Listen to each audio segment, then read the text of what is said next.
Good afternoon, David. Good afternoon, Thomas. Sorry, last day at home. Last day at home before the Headed big to trip. Lovely Las Vegas, Nevada. Yeah, been listening to a lot of Viva Las Vegas over here. There we go. I think we have to break out some. Everyone, this will be the last pod of us being apart. We're going to be together in the same room when we come to you live tomorrow. That sounds so serious. It's very serious. I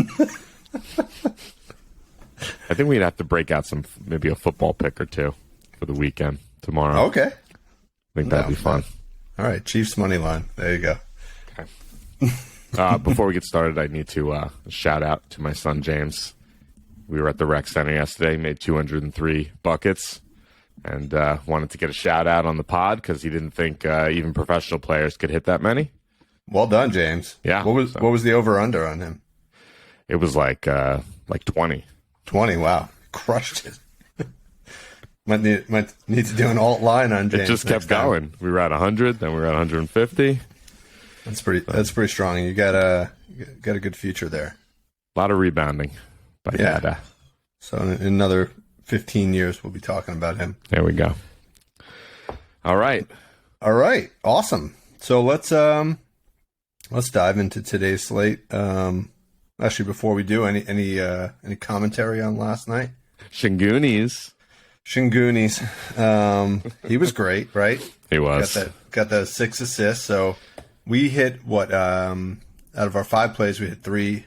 Went 3 and 2, so winning record. But the cool thing is we nailed both of our plus money picks, right? So Shingoons, he had the plus 130, and then who was the other one that we had? He was on a nice pace. He ended up only with 6, so we just scraped by. But I thought he was going to end up with 7 or 8, the pace he was on earlier in the game. Oh, and then Wood. How could we not talk about Wood? Yes. Right, we finally hit a Wood bet. It's a sigh of relief. 20 points, 8 rebounds. He did that pretty early, so that was great. Yeah, that was. And SGA was pacing very nicely. SGA was a great one, but that was a blowout. The only bad pick was Gordon. Who just got in a funk. He just got in early foul trouble and just didn't really do much. So anyway, let's move on. The NBA lately has been a lot of landmines to avoid in these blowouts. It's getting annoying. Yeah, maybe we start leaning back towards the first quarter props again. I think that might be the way to go. So much sweat, though. So today we got five games, and one of them kicks off pretty soon. We got the Paris game. I initially lots of baguettes and wine and basketball. I got some baguettes in the kitchen. I should have brought them in here. Yeah, next time. So I was trying to figure out why they picked the Bulls and the Pistons, right? You have I don't know. I would think the Clippers with maybe Batum. But then we realized the Pistons do have a semi-French player, right? Killian Hayes. I had no idea. Who was I think he was born in Florida or something, but I think his dad played pro ball over in France, and he grew up over there. So a little bit of a homecoming, but then there's also quite a few European players on these rosters. Probably the biggest ones are Bogdanovic and Vucevic. So the Vitches. The Vitches get the family coming. Maybe they'll fly over. Yeah, they all live, within flying train or driving distance. So there, what is it? The Eurail. Get the Eurail pass. Yeah, get that Eurail pass. To the game. Yep. So it should be interesting to see who stands out. But anyway, Bulls are 20 and 24. Pistons are 12 and 35. And Pistons are getting 7.5 points in this game. Sharps were on the Pistons plus the points and the over 236. So hopefully lots of scoring today. Yes. In terms of matchups, Wings against Chicago. We know that one. Still a strong play. Detroit, they've kind of been sliding down a little bit. They were very strong plays for a while there, but Biggs definitely somebody you could target against Detroit. Your guards also to a slightly lesser degree, but yeah, that's where you're going to want to look at these two. I couldn't find much that I loved for some reason. I got one play, but I don't know. But were you able to? Did you have more luck in this game? Well, let me start with the big boy play. So if you're gonna go Killian Hayes, I figured go big on him. So okay, yeah. Killian Hayes, 25 points is plus 1,200. So he's done it. He's done it only twice this year, but he hasn't played that many games, right? Probably only played in about 30 something games. And I figure they might just have they're out of it, right? They've only got 12 wins, so this is more of a fun game for them. So they may just try to feed him all game and see what he can put up. So I kind of like that. I think he's gotten to that level. It's definitely worth a shot here, yeah, for sure, yeah. And then I had two other plays on the Pistons side. Surprisingly, I didn't have much on the Bulls side. Yeah, my one's on the Pistons side. You want me to continue, or you want to go? Yeah, go. Yep. All right, so I liked Jaden Ivey over 4.5 assists, actually. Minus 115. He's done it in 7 of his last 10 games. He's done it in his last 3 games. He's had 8, 6, and 6, so he's cleared it with a good amount of margin. And in his game against Chicago on 12/30, he had 6. So I thought that was a nice play, especially since he may be dishing the ball to Hayes and others. Did you have anything on Ivy? Nope. No, but we did play that. We played that not too long ago, a week or two ago, right? Yeah. Did all right with that. So, and then my other play was on Bogdanovich. That's who I had. So I liked his line at 21.5 points, but he's only hit that in 5 of his last 10. So if you bring it down to 20, which he's hit in 9 of his last 10 games. What did you tack on? Can I guess what you tacked on? Yeah, 3 assists. I was less greedy. I put 2 on assists. 2 assists. Okay. Which he's done in 10 of his last 10 games. You put those two together, that's minus 108, which I thought was pretty good value. That's nice. The 3 assists is plus 160. He's done that in 9 of 10 and 20 of 30. Right. So I thought that was good. So it all depends. If you lean, a little bit more safe, go with the 2. But even the 3, he's he had a nice run there where he was getting these assists and quite a bit of 5, 6, 7 assists. So, and the last game he missed, it was just the last game. It would have been 10 straight, but he had 2 in the last game. So yeah, exactly. If he didn't have that game, I definitely would have played 3. 3, yeah. So yeah, but I still like the value at minus 108. Yeah. But 160 plus 160 is nice as well. So yeah. All right, okay. We'll figure out which side to go on after. Yeah. Yeah. And then on the Bulls side, I didn't really pull any specific props for him, but I see a lot of people on Boost today. He was coming off a huge game, so he could also have a big game. And you mentioned centers versus Pistons. I just don't trust that guy. I don't know. I know. You have like this list of D'Angelo, Russell. It's important to have that list, and you ban the players. Right, and the problem is the longer you do this, the longer that list gets, and then it gets hard to find somebody you like. Yeah. All right. So, what do you say? Au revoir. Au revoir. Yep. One to point out, they're on 3 days rest today. I saw this. Kobe White has some insane stats on 3 days rest. But I don't know how much run he's going to get. He doesn't play a ton of minutes, but the 2 times he played on 3 days, his line's only 8.5 points. He had 21 points and 14 points in another game. So maybe one of those guys that likes the extra rest. So just wanted to point that out. UNC guy. Yeah. I don't trust him. All right. He's on your list. He's on my list. Yeah. That's like half the league. Yeah. All right. 7:30 p.m. We got the Warriors at the Celtics TNT game. Warriors are 22-22, 5-17 on the road. That's terrible. And the Celtics are 37-12, 17-5 at home. So you got a bad road team going up against one of the best home teams. Line is -6. Total is 234, I think it is, and a half, if I'm reading that right. Might be 239, but it's going to be a lot of points. Sharps are on the Celtics -6 and the under. These two teams did play back in December. The Warriors won that game 123-107. Steph had a big game with 32 points, and Jaylen Brown, who's not playing tonight, had a big game with 31. Tatum had a pretty off night. I think he only had like 18 or 19 points in that game. Okay. And Wiggins did not play in that game either. I'm sorry? Wiggins did not play in that game. Wiggins did not play. So the Warriors are, kind of fully loaded, and the Celtics are not. Especially after they got to hang out with Biden and Harris. Yeah, exactly. Some good videos on that. There are. Matchup-wise, we could look at targeting wings against Boston. That's really the only one that pops over here, so that'd be Klay Thompson.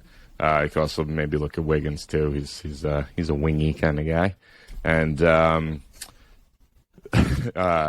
Golden State, you could look at combo guards against them, and forwards maybe a little bit. But I actually couldn't find anything in this game. I have a feeling that Tatum has a big game tonight. That's kind of where my head's at, but his lines are high, and I couldn't find something. So hopefully you have something for this game. I'll get to my play in a second. I also think Steph, there's probably good value on Steph at 27.5 points, -120. Probably even more value at him hitting 5 threes at +115. He's coming off of a game where he just hit 5 threes in 5 of his last 10 games. I believe, but he came off of a game where he just put up 6 against Washington. So, but I'm steering away from all the big numbers in this one. Yeah. I'm going with Wiggins, who you just mentioned. He's coming back off of injury. I think he's been kind of slowly ramping up. But what's the stat that we've played on Wiggins all year? Steal? No. Oh, what? Threes. Okay. He's been out for a while, so yeah, you forgot. You just gave up on him.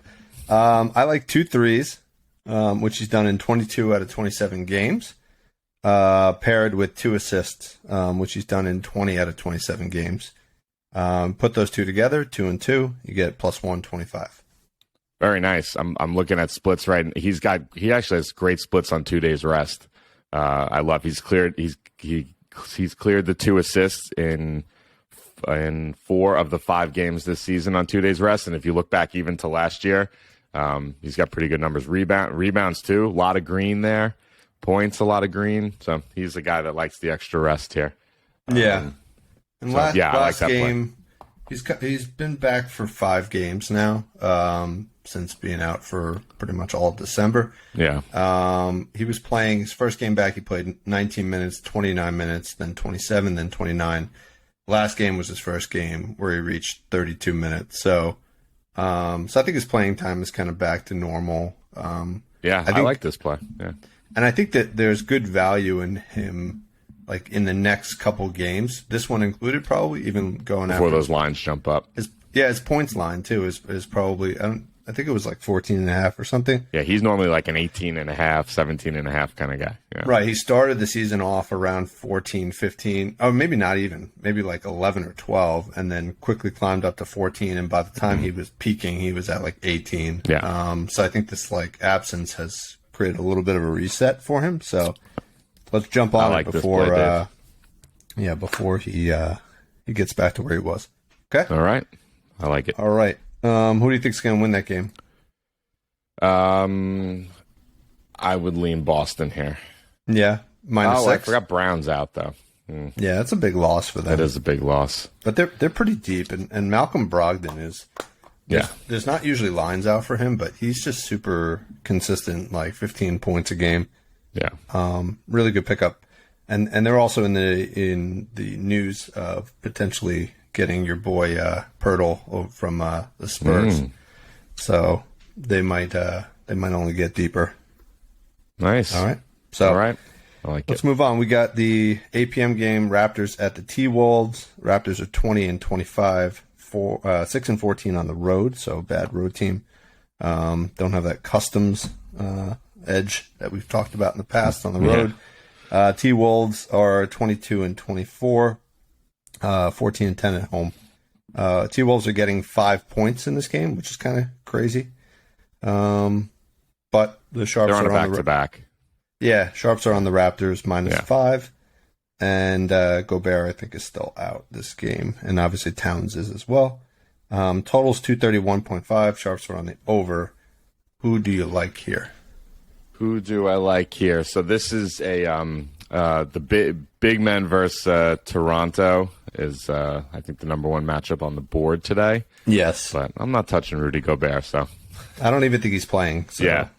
So, I mean, you may want to look into, like, Naz Reid then. It might be a great play, especially, rebounds on Naz Reid might be a seriously good play today. So keep that in mind. Otherwise, on the Minnesota side, we can look to forwards is a good matchup, and then your guards as well. So I actually landed. I think it's a pretty strong play on Pascal Siakam today. I was looking at that. Yeah. So I worked up 2 juicy ones here because I think he has a big game. I think. Let's start off by saying I think this is a great game to take a shot at a triple double on Siakam. Really, it's plus 1,300. It's he played one game at Minnesota last season and he went 17-9-9, so he was almost there. So triple double, nice. But if you want to be a little bit more conservative, I put together this parlay, which on a guy like Siakam, I don't mind doing. Because he fills up the stat sheet. 20 points, which he's done in his last 9 of 10 on the road. 6 rebounds, he's done in 10 straight road games. And 6 assists, which it's 7 of 10, 7 of his last 10 road games. But he gets there quite a bit. This is the one, I may want to bring this down to 5, but I don't have the option right now. So if you put 26 and 6 together, it's plus 158. Not bad. Not bad. And maybe, you'd still get plus money, I would think, at 5 assists. So I didn't look. You may be able to do that on DK already, but I didn't see. So those are my 2 on Siakam. Triple-double plus 1,300, and then 26 and 6 plus 158. Okay. Yeah, I was looking at Siakam. I didn't like his last 3 games. Like, he was down on points. That scared me away a little bit, but I did like the matchup. Another guy who's super inconsistent, but Fred VanVleet. I watched a little bit of his last game, and he just looked like he has found himself. So I think this is definitely a buy low opportunity, even though he's coming off like a 39-point game. But here's something weird about him. So his line tonight is 19.5 points. So he's only crossed the 20-point mark in 4 of his last 10 games. Okay. Right? But they were both against in the last 10 games they played the Bucks twice and they played the Knicks twice. And those were the 4 games where he crossed it. So he had 28 and 39 against Milwaukee and 28 and 33 against the Knicks. What is it about those teams that that facilitates a good matchup like that or a good output? What is it? I mean, I would think he would not have a good output in those games, right? I don't know. I mean, they're both pretty good defensive. I don't know. What's the answer? I don't know. I was looking for. I think it's just that Fred VanVleet's playing well. Yeah, but he had 2 big games. Then he had 3 bad games against like poor opponents, like Charlotte. I think was one of them. And then he had the last 2 games. So I'm worried that he's like doing this like mountain thing where he's going to come back down tonight and have a poor game against what I would consider as a relatively bad team tonight.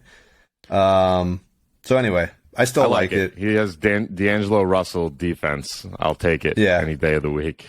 And I like that he is not completely dependent on the 3 ball. Like his game when he's hitting these 28-point plus outputs, hitting lots of threes, but also getting to the the rim. So so that was my play there. All right. Yeah, I liked him. I saw he was popping. I'm happy you found something on him. Yeah, I looked at Siakam as well. So I think those are both good plays. All right. So we got the 10 p.m. game. Nets at the Suns. Nets are 27-16, but losers of 3 in a row, including the game against the Spurs. Suns are 21-24, and they may have Chris Paul coming back. He looked like he was questionable, but in the projected starting lineup, so I would look into that. I think Cam Johnson is definitely back tonight. So Booker's still out though, so they're getting reloaded a little bit. I think Cam Johnson will be a huge addition if they can get him back for sure. Suns are getting 1.5, which I think seems wrong.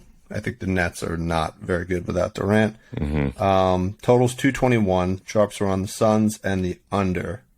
What do you got here?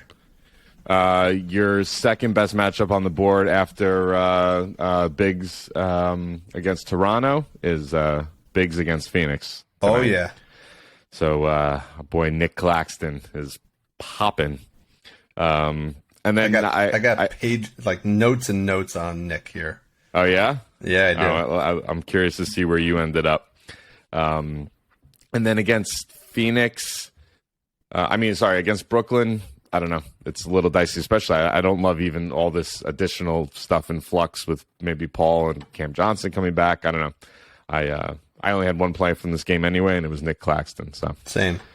I'll go through mine real quick. I think tonight's a good shot at a double-double on him. It's plus 150. Okay. Just to get that out there. I think that's good tonight. And then a little bit less. If you put 10 points, which in the 3 games he's played without Durant, he's had 9, 17, and 15. And then even regardless of whether Durant was in or not, he's done it in his last 8 of 10. And then put that with 8 rebounds, which he's done in 5 straight games. And the 3 without Durant were 9, 13, and 11. That's minus 128. 10 points, 8 rebounds. Okay. I like that. You got something juicier. Yeah, I do. All right. I want to hear it. With better hit rates and better odds, too. You got a block in there, I bet. I do. Nice. 10 points. So I was with you on the 10 points. Although you said he hit 10 points in 8 of 10. If you were able to bring it down to 9, which you couldn't, 10 was the lowest you can go. But if you could go down to 9. He's 10 of 10, right? He's 10 of 10. Yeah. So the games there he's missing it by 1. His line is 12.5, so I think 10 is still pretty low. I think so. With 3 blocks, which sounds like a lot. Not for him. Not for him. So he's had 2 blocks in 10 of his last 10, 3 blocks in 9 of his last 9, and 4 blocks in 3 of his last 3. So wow. All the games without the rent, he's had 4 blocks. So anyway, let's just go with 10 points and 3 blocks, which is plus 130. Nice. I like that. And I think, plus 130. Okay. I think the Suns are going to feed Ayton. They tend to.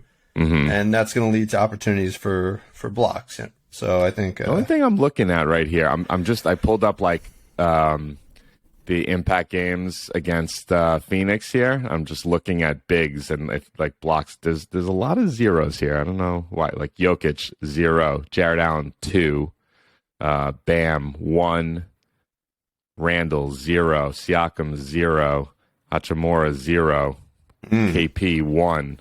I don't know. I'm just even Jaren Jackson 2, Brandon Clark 0, Kuzma 0. All right, it's worth thinking about. Yeah. Just to, because I was on. I'm like, I bet you. I had a feeling it was going to be the other way, that there was going to be a bunch of blocks, but I don't know. Can you put it to 2? What if you put it at 2 blocks? Yeah, 2 blocks and 10 points. I think was minus 125. That's not bad. It's not bad. The other idea, which I started with, was do you just play Claxton 13 points, 12.5 points, and just keep this simple? Because he does have a good matchup, and like you said, he's done that in 2 of his last 3. Yeah, and that first game without Durant, they're figuring things out. But then the last two without Durant, now that they got their rotations down without him, getting used to playing without him, 17 and 15. So. Yeah. So maybe that'll be a play. Just keep it simple, right? 12.5 points. All right. Okay. Last game, we got 10 p.m. 76ers at the Blazers. 76ers are 28 and 16, and the Blazers are 21 and 23. Sharps are on the Blazers +2, so getting 2 points at home and under 233.5. I had a hard time finding stuff for this one. So what do you got? I got one here.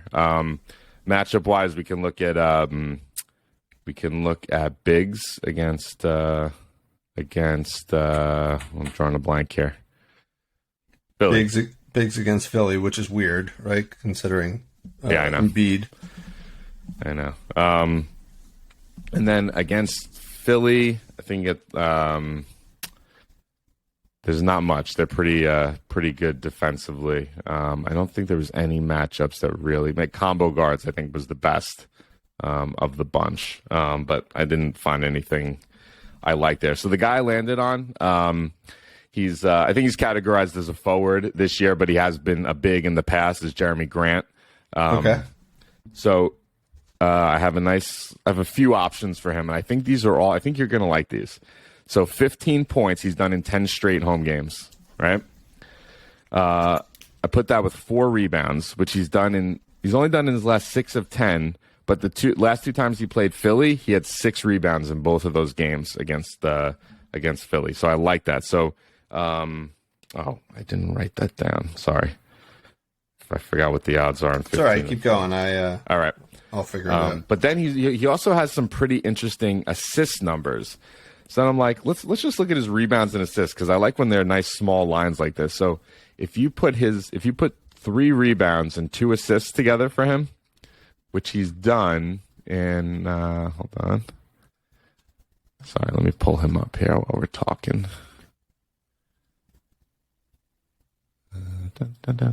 Sorry.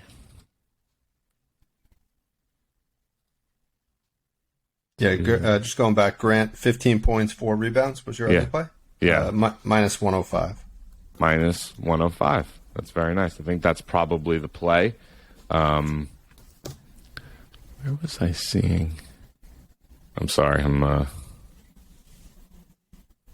know what? Forget those other ones. I don't know what I was looking at there. Let's go with just this 15. Sorry, 15 points and 4 rebounds, minus 105. You got Vegas brain even before you went there. I do. The other one concerning. I like, sorry, I guess we can do this one, is if you want to take the points out. I don't know why you would, because he's done it in 10 straight home games, but he's had 2 assists in quite a few. So 4 rebounds and 2 assists was plus 130, but I think we made this mistake, and we said we wouldn't do it again with a guy like Grant, playing an assist line with somebody who really is not a player who's he's not an assister. The ball. He's not an assister, so let's leave that out. Let's stay with the 15 points, 4 rebounds, minus 105. I like that. All right, yeah, that's good. The only thing I had was Embiid. I mean, he's like super dominant of late, so I think he's always worth looking at. His point line was 32.5 points, so one of those big ones again. He's done that in 7 of his last 10 games, which is pretty incredible. And the juice was minus 125 for the over. But if you take him down to 30 points, which he's done in 9 of his last 10 games, and pair that with 8 rebounds, which he's also done in 9 of his last 10 games, you get back to that same minus 125. So if you're cautious on playing Embiid above 30 points, and you want to just throw some rebounds on it, you can get to the same result. I don't think you have to. I think it's going to be a competitive game. Yeah, I mean it's a 2-point spread. It's in Portland, so I think this will be. Embiid's been playing well. I think Embiid's kind of making a push here, like a possible MVP push, maybe. But it's so sad. I mean, he just he makes this push every year, and he just can't catch Jokic. Yeah, he's just too good. Yeah. All right. Well, that'll do it, right? Today. What? That'll do it for today. That'll do it. We're going to be. You're going to see some different sights behind Dave and myself tomorrow. We come to you live from the Wynn, Las Vegas. It'll be fun. It will. I'm looking forward to it. Safe travels, my friend. Yeah, I'll likewise. Talk to you later. And, Bye. All right.